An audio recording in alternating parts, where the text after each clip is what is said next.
Kasundo ang Amerika at Iran para magtigil putukan ng 2 linggo. Ilang oras po yan bago mapaso ang ibinigay na palugit ni US President Donald Trump sa Iran para buksan ang Strait of Hormuz.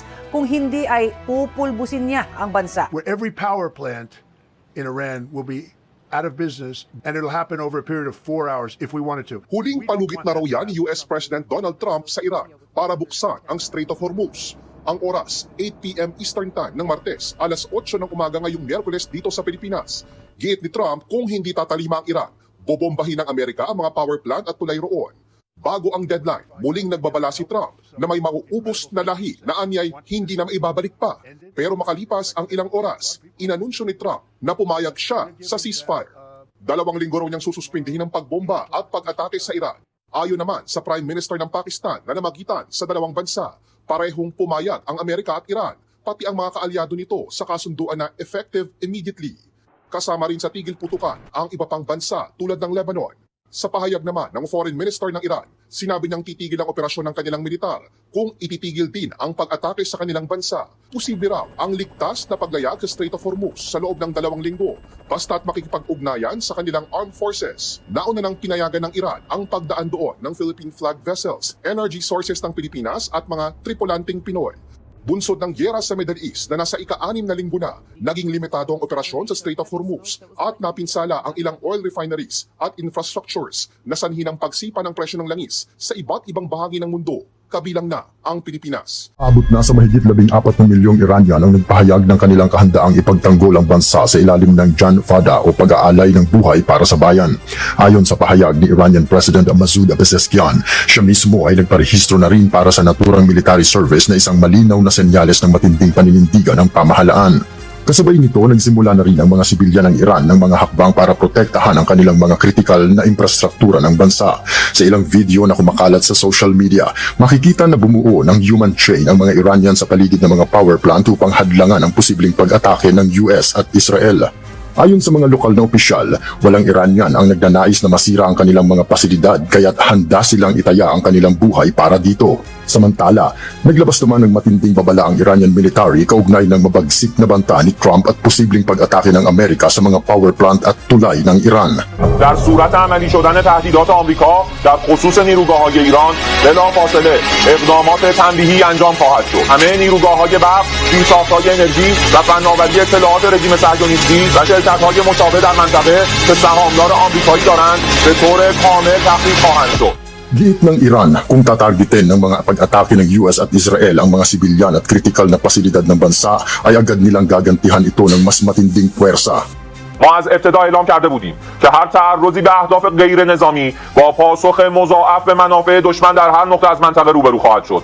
در صورت تکرار حمله به اهداف غیر نظامی، مراحل بعدی عملیات‌های تهاجمی و تلافی جویانه ما بسیار کوبنده‌تر و گسترده‌تر اجرا خواهد شد و ضررها و خسارات آنها در اصرار بر این رویکرد چند برابر خواهد بود. Dagdag pa ng Iran, posibleng lumawak pa ang saklaw ng kanilang pagganti at mas lalong titindi ang mga susunod na pag-atake kung magpapatuloy ang Amerika at Israel. Ayon pa kay Iranian Major General Abdullahi, handa silang gamitin ang mga bago nilang armas na posibleng tumapos sa operasyon ng kanilang kalaban. Binigyan din ng Iran na handa ang kanilang mga sundalo na mamatay bilang mga martir sa pagtatanggol sa bansa laban sa militar ng US. Kaugnay nito, naglabas din ng babala ang Iran's Revolutionary Guard o IRGC sa mga kalapit bansa sa rehiyon. Ayon sa kanila, tapos na ang kanilang pagpipigil at handa na silang targetin ng mga bansang may kaugnayan sa Estados Unidos at mga kakampi nito sa Gulf region. Airstrikes at pagputok ng missile ay tapos na. Ipinahayag ni US President Donald Trump na may complete and total ceasefire. Pero ang tanong ng mundo, totoo bang natapos na ang lahat o umpisa pa lang ito ng panibagong yugto? Pero hindi rin maitago ng mga eksperto ang agam-agam.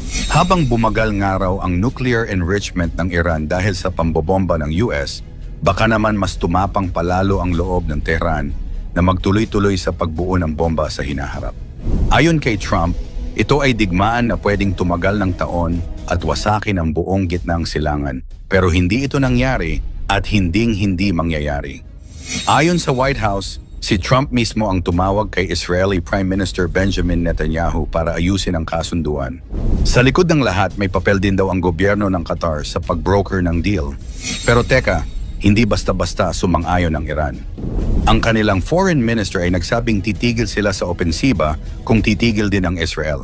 Ibig sabihin, habang tahimik ang iba, ang Iran ay nagiiwan pa rin ng banta, isang babala na posibleng muling sumiklab ang gulo kung magkamali ang kabilang panig. Bilang bahagi ng military gamble, binomba ng US ang tatlong major nuclear facilities ng Iran: Fordo, Natanz at Isfahan. Gumamit pa ng 30,000-pound bunker busters at Tomahawk missiles.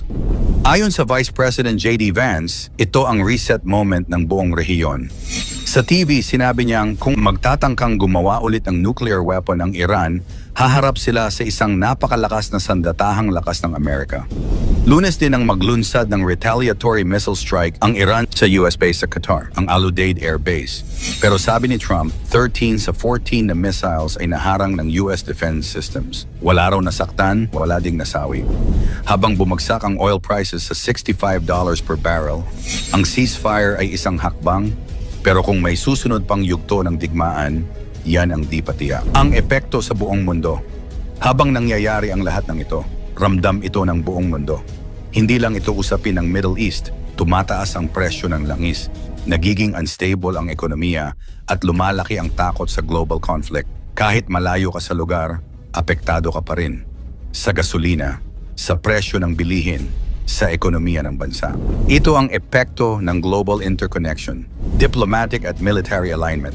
Habang lumalala ang sitwasyon, nagsimula ang mga bansa na magtipon para sa isang coordinated response. Nagkaroon ng emergency meeting sa Riyadh na dinaluhan ng iba't ibang bansa mula sa Middle East at iba pang rehiyon. Layunin nilang maglabas ng unified position laban sa mga pag-atake. Nagresulta ito sa isang joint statement na kumokondena sa mga aksyon at binibigyang diin ang karapatan ng bawat bansa na ipagtanggol ang sarili. Ito ay isang malinaw na hakbang patungo sa mas malawak na koalisyon. Sa puntong ito, malinaw na ang Saudi Arabia ay hindi lamang umaasa sa depensa. Mayroon silang isa sa pinakamalaking defense budget sa mundo. May advanced missile defense systems at modernong air force. Ang kanilang mga fighter jets ay handa para sa counter-strikes. May kakayahan silang tumama sa mga target sa loob ng kalaban kung kinakailangan. Bukod dito, may mga strategic partnerships sila na maaaring magbigay ng karagdagang suporta kung lalala pa ang sitwasyon. Sa ngayon, ang buong rehiyon ay nasa mataas na alerto. Ang mga energy facilities ay target, ang mga lungsod ay nasa panganib, ang mga bansa ay naghahanda. Ang tanong ngayon, hanggang saan ito aabot? Maiiwasan pa ba ang isang mas malaking digmaan o ito na ang simula ng isang bagong yugto ng conflict sa Middle East? At kung mangyari iyon, handa ba ang mundo sa magiging epekto nito? Naku po! Nakakatakot na to. Saudi galit na sa ginagawa ng Iran. Amerika tutulong ba? Isang refinery sa gitnang silangan matatagpuan sa Jubail Petrochemical Complex, Saudi Arabia. Isang lugar na kritikal sa produksyon ng enerhiya at mahalaga sa ekonomiya ng buong rehiyon. Kasabay nito, nagkaroon ng emergency meeting ang mga foreign ministers mula sa iba't ibang bansa sa gitnang silangan.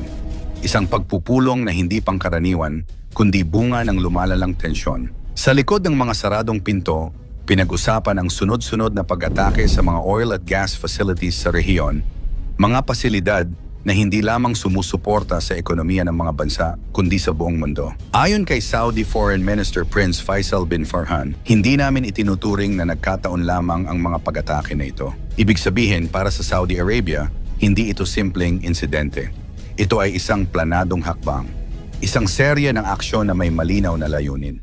Dagdag pa niya, ang kaharian ay hindi magpapadaig sa anumang pressure. Sa halip, ayon sa kanya, ang pressure na ito ay maaaring magdulot ng mas matinding tugon.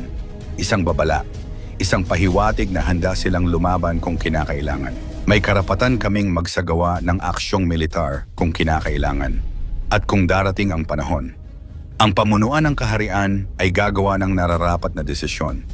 Isang desisyon na maaaring magbago sa balanse ng kapangyarihan sa gitnang silangan. Habang patuloy na tina-target ang kanilang mga yamang ekonomiya, lalo na ang mga oil at gas facilities, patuloy ding naaapektuhan ang kabuhayan ng mga ordinaryong mamamayan. Hindi lamang ito usapin ng military, ito ay usapin ng ekonomiya, ng trabaho ng pang-araw-araw na pamumuhay. Sa kabilang panig, nananatiling aktibo ang Islamic Revolutionary Guard Corps ng Iran. isa sa pinakamakapangyarihang sangay ng kanilang military structure. Kasama ng kanilang mga opisyal at mga leader sa parlamento, ipinapakita nila na hindi sila basta aatras. Para sa kanila, ang kanilang mga aksyon ay bahagi ng kanilang depensa. Isang tugon sa mga presyur mula sa labas ng kanilang bansa. Habang tumatagal, lumalalim ang hidwaan at mas nagiging komplikado ang sitwasyon. Sa gitna ng tensyon, ang mga energy facilities, mga refinery, gas fields at industrial hubs ang nagiging pangunahing target. At sa bawat pag-atake, hindi lang gusali ang nasisira, kundi ang kumpiyansa ng merkado. Ang epekto nito ay mabilis na kumakalat. Tumataas ang presyo ng langis, nagiging hindi stable ang supply, at nagkakaroon ng takot sa global economy. Sa mga bansang umaasa sa imported fuel, ramdam agad ang epekto. Sa presyo ng gasolina, sa presyo ng bilihin at sa kabuuang ekonomiya. Ibig sabihin, kahit malayo ka sa gitnang silangan, apektado ka pa rin. Habang lumalala ang sitwasyon, mas lalong nagiging mahalaga ang bawat desisyon ng mga leader ng bansa. Isang maling hakbang pwedeng magdulot ng mas malaking krisis. Isang maling interpretasyon pwedeng mag-trigger ng mas malawak na labanan. Sa ganitong sitwasyon, dalawang bagay ang laging pinagpipilian, diplomasya o puwersa. May mga naniniwala na dapat pag-usapan ng lahat na may solusyon sa negosasyon. Pero may mga pagkakataon din na ang aksyon ang nagiging sagot. At dito pumapasok ang tanong, hanggang kailan pipiliin ang diplomasya? At kailan magsisimula ang aksyon?